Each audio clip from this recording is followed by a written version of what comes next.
Vita Sackville-West, All Passion Spent.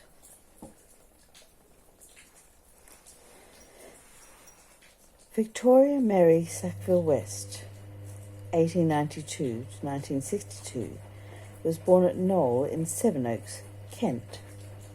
Her parents were first cousins, her father being the 3rd Baron Sackville, and her mother the illegitimate daughter of Lionel Sackville-West and the Spanish dancer Pepita. Knoll was to be an abiding passion throughout her life, the inspiration of much of her writing, and the source of great sorrow when, as a woman, she was unable to inherit it on her father's death. Vita was educated at home, except for 3 years spent at a school in London where she came to know Violet Keppel, later Trefusis, with whom, from 1918 to 21, she was to have a passionate affair. In 1910, Vita met Harold Nicholson, the young diplomat whom she married 3 years later.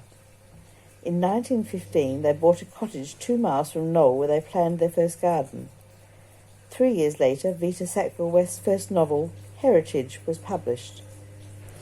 A distinguished novelist, poet, short story writer, biographer, travel writer, critic, historian and gardener, her novels include The Edwardians, 1930, All Passion Spent, 1931, dramatised by the BBC in 1986, Family History, 1932, Seducers in Ecuador, 1942, and No Signposts in the Sea, 1961. Of her poetry, The Land, 1926, was awarded the Hawthornden Prize, and The Garden, 1946, won the Heinemann Prize. During the 1920s, her close and influential friendship with Virginia Woolf was at its height, culminating in publication of Virginia Woolf's novel Orlando, 1928, a celebration of her friend. In 1930, Harold and Vita bought Sissinghurst Castle in Kent, where they created their famous garden. A Fellow of the Royal Society of Literature and a J.P. for Kent, Vita Sackville-West was made a Companion of Honour in 1948. She died at Sissinghurst after an operation for cancer at the age of 70.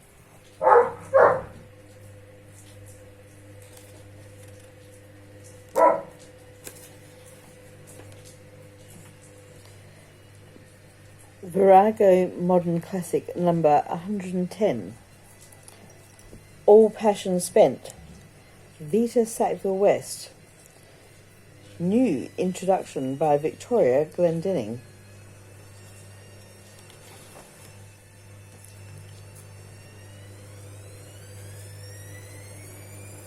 Published by Virago Press Limited, 1983, 20 to 30 Mandela Street, Camden Town, London, NW1 0HQ.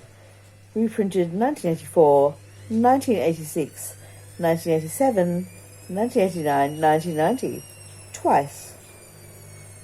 First published in Great Britain by the Hogarth Press, 1931. Virago edition offset from Hogarth Press, first edition, copyright at Nigel Nicholson, 1931. Introduction, copyright at Victoria Glendinning, 1983. All rights reserved.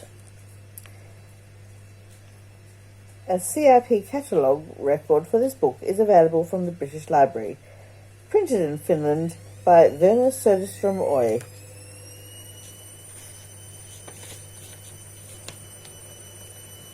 For Benedict and Nigel, who are young, the story of people who are old. His servants he with new acquist of true experience from this great event, with peace and consolation hath dismissed, and calm of mind, all passion spent. Samson Agonistes. Introduction.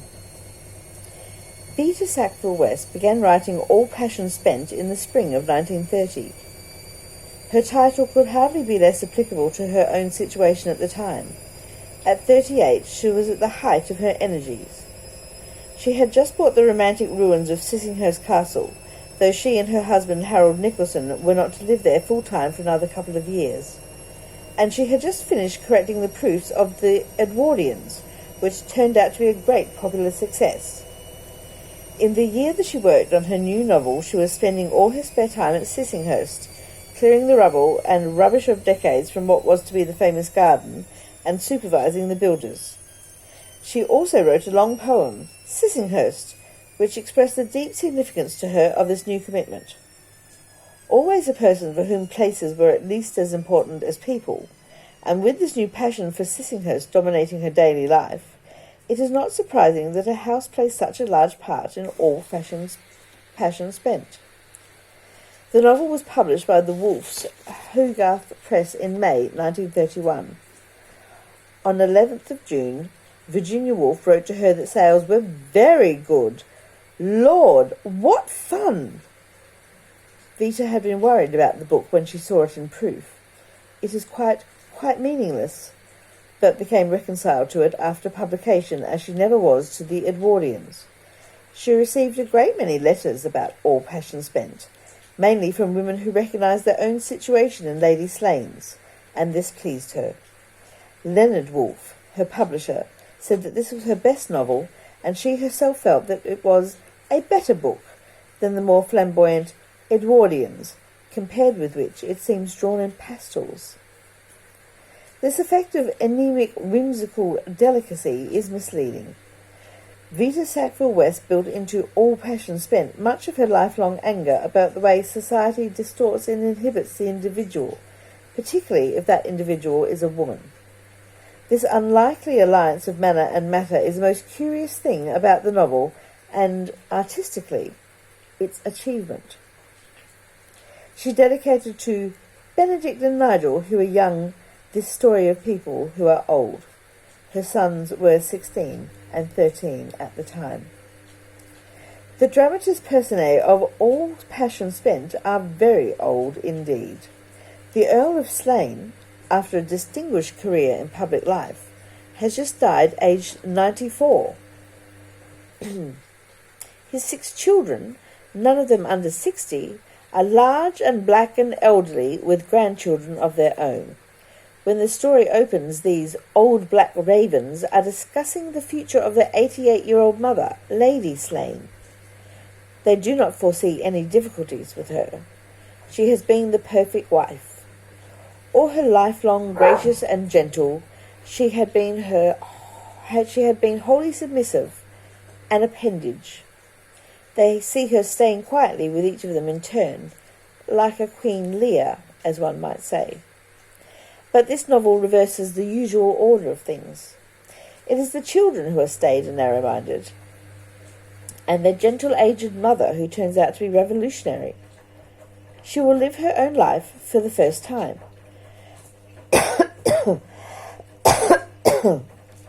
According to her own inclinations and her own creeds, alone with her old French maid Jeannou, the name of Vita Sackville-West's French maid in real life.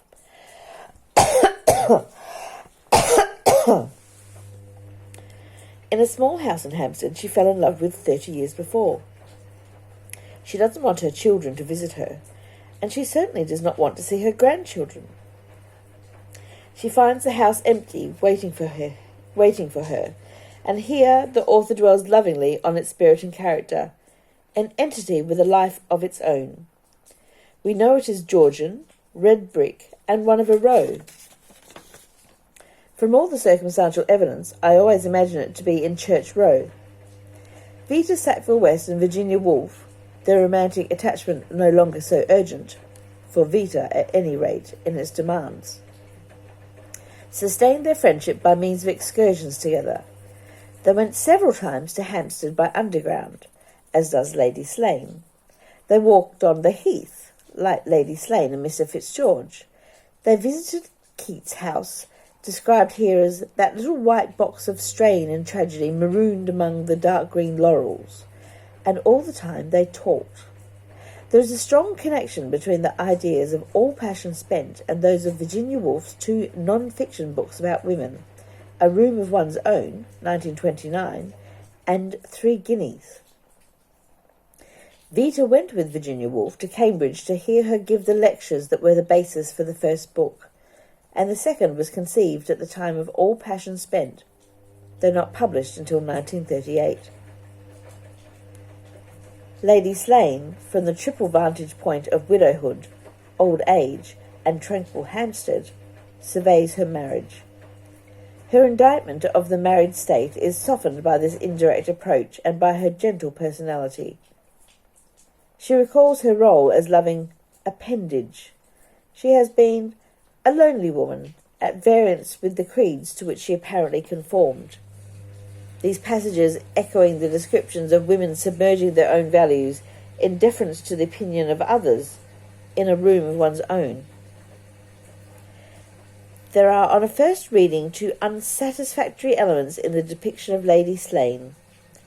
Clearly a woman of sensibility and experience, an ex-vice reign, and on very familiar terms with works of Shakespeare, she is nevertheless repeatedly called not clever.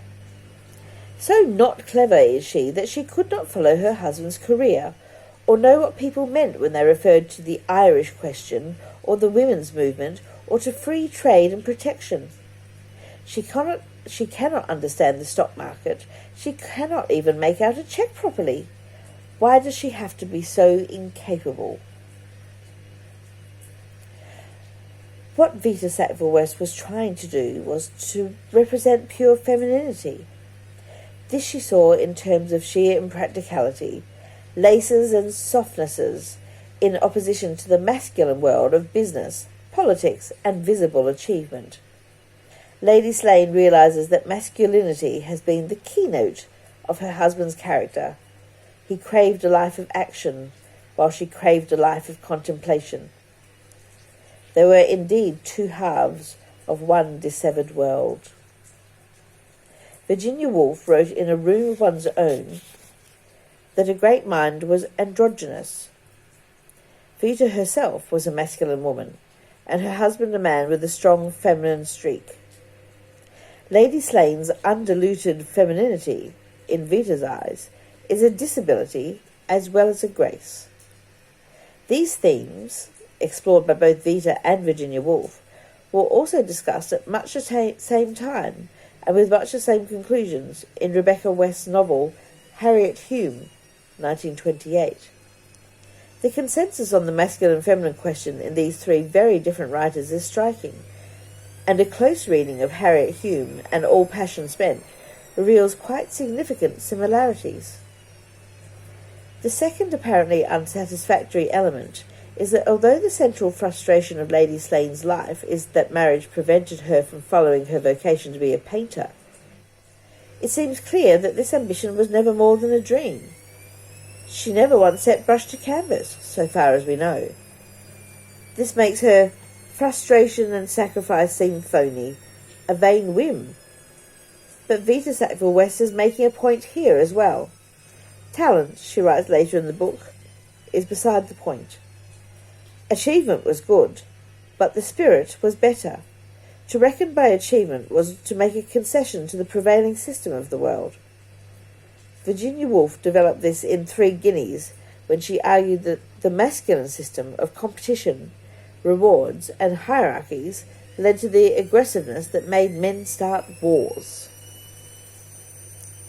Lady Slane's 3 friends reinforce this philosophy.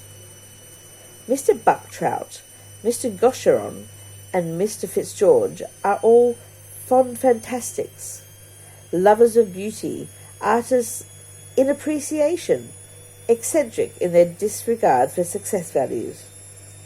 The world is horrible, says Mr. Bucktrout, because it is based on competitive struggle, which produces what men call civilization, but which is not civilization at all.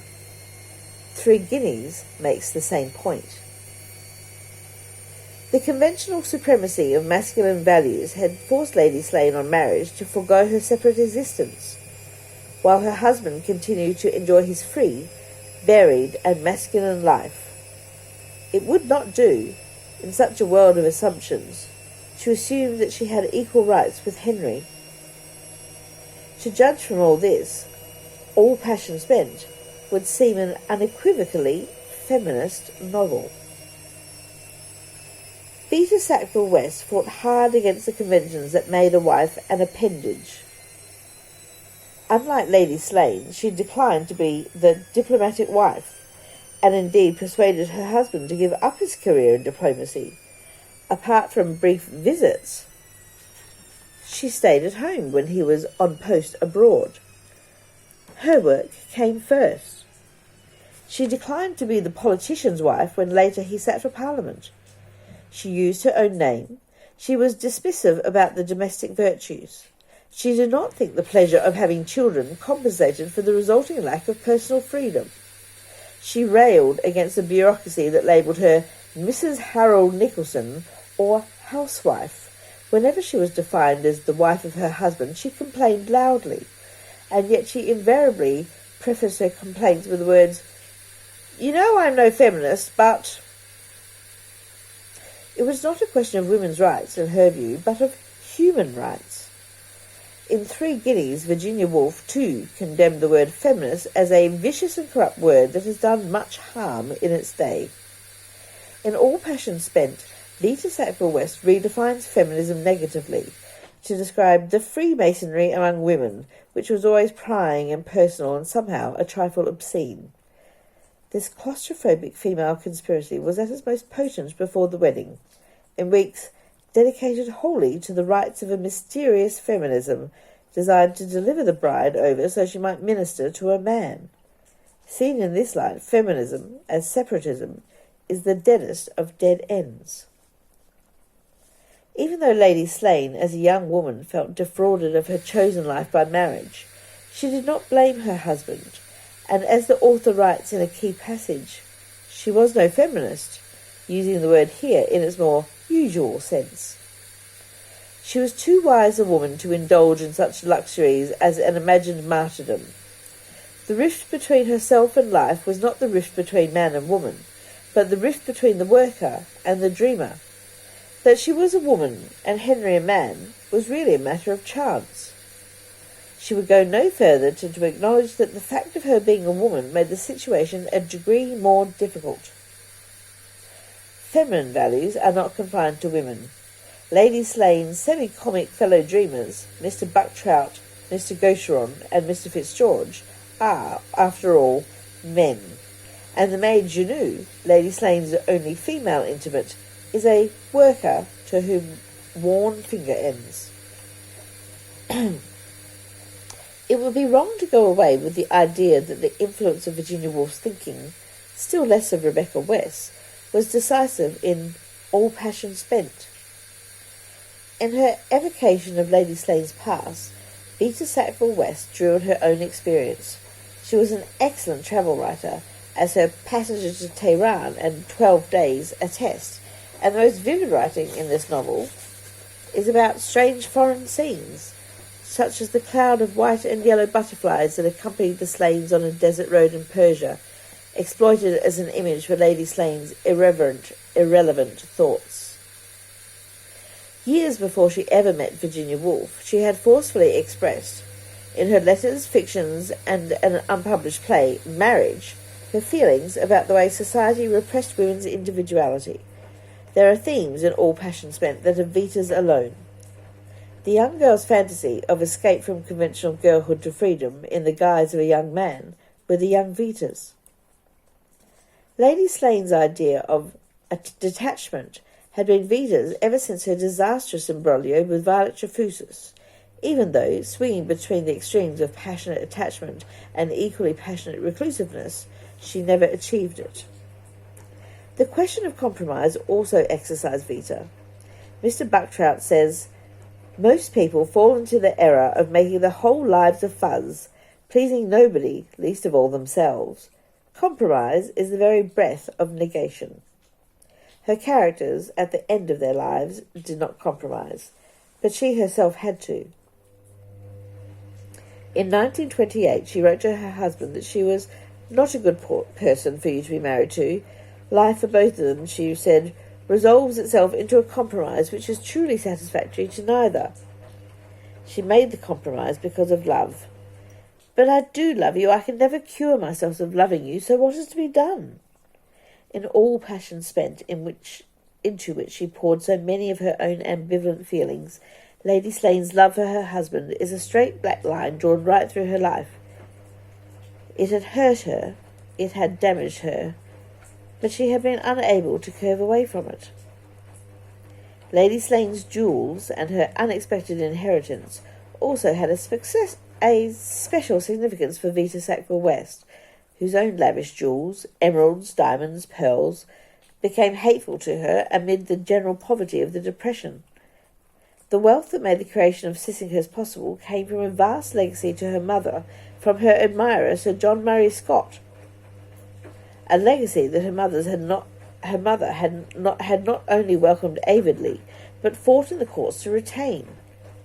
Vita Sackville-West distrusted her mother's values profoundly, but was unable to relinquish the money and valuables that made her own chosen life possible. Lady Slane, in her simplicity, did what Vita in her soul thought should be done.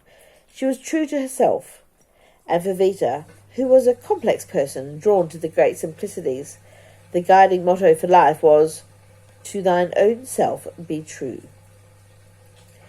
Lady Slane has the emotional energy at the end for only one last strange and lovely thing, which gives the book its optimistic and inspirational finale.